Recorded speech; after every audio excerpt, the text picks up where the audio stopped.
Hello dears, ഇന്ന് നമ്മൾ കപ്പ എടുത്തിട്ടുണ്ട്.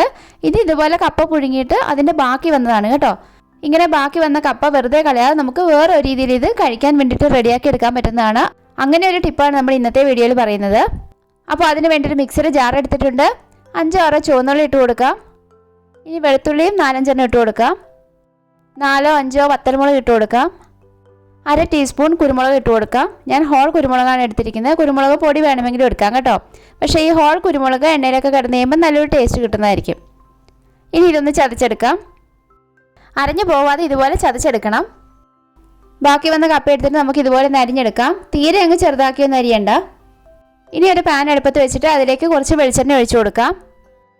എന്നിട്ട് കടുക് പൊട്ടിക്കാം. കടുക് നന്നായിട്ട് പൊട്ടി വന്നു കഴിയുമ്പോൾ അതിലേക്ക് നമ്മൾ ചതച്ച് വെച്ചിരുന്ന ഉള്ളിയും വെളുത്തുള്ളിയും കൂടിയുള്ള മിക്സ് ഇട്ട് കൊടുക്കാം.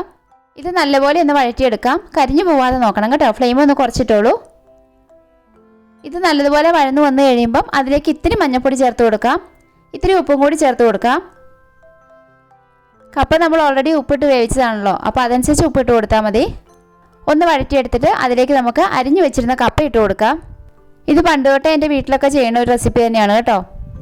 ഇങ്ങനെ ചെയ്തെടുക്കുന്ന കപ്പ നമുക്ക് വേണമെങ്കിൽ നമുക്ക് ചോറിൻ്റെ കൂടെ കഴിക്കാം, അല്ലെങ്കിൽ വെറുതെ ആണെങ്കിൽ സ്പൂണിൽ കോരി കഴിക്കാനും നല്ലതാണ്. കപ്പ ഇത്തിരി ഡ്രൈ ആയിട്ടിരിക്കുകയെന്ന് തോന്നുകയാണെങ്കിൽ ഇത്തിരി വെള്ളം ഇതിൻ്റെ മുകളിൽ തളിച്ചു കൊടുക്കാം. അതേപോലെ നിങ്ങൾക്ക് വേണമെങ്കിൽ അടച്ചു വെച്ചും കുക്ക് ചെയ്യാം കേട്ടോ. എന്തായാലും കുക്ക് ചെയ്യാൻ മാക്സിമം 5 തൊട്ട് 10 മിനിറ്റ് വരെ സമയം മതി. കാരണം നമ്മൾ കപ്പ ഓൾറെഡി കുക്ക് ചെയ്തതാണല്ലോ. ഇപ്പോൾ എല്ലാം നല്ലതുപോലെ മിക്സായി വന്നിട്ടുണ്ട്. ഇനി നമുക്കിത് സെർവിങ് ബൗളിലേക്ക് പകരാം. നല്ല അടിപൊളിയാണ് കേട്ടോ. ഇത്തിരി മീൻകറിയൊക്കെ കൂട്ടി കഴിക്കാൻ സൂപ്പറായിരിക്കും. അതേപോലെ തന്നെ ചോറിൻ്റെ കൂടെയും കഴിക്കാം.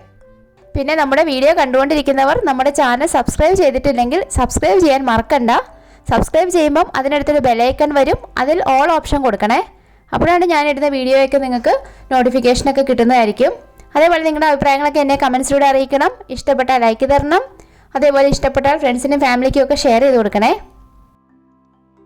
അപ്പോൾ ഇനി നമുക്ക് വീണ്ടും അടുത്ത നല്ലൊരു വീഡിയോയിലൂടെ കാണാം. Stay healthy, stay tune. Bye, see you. Thank U.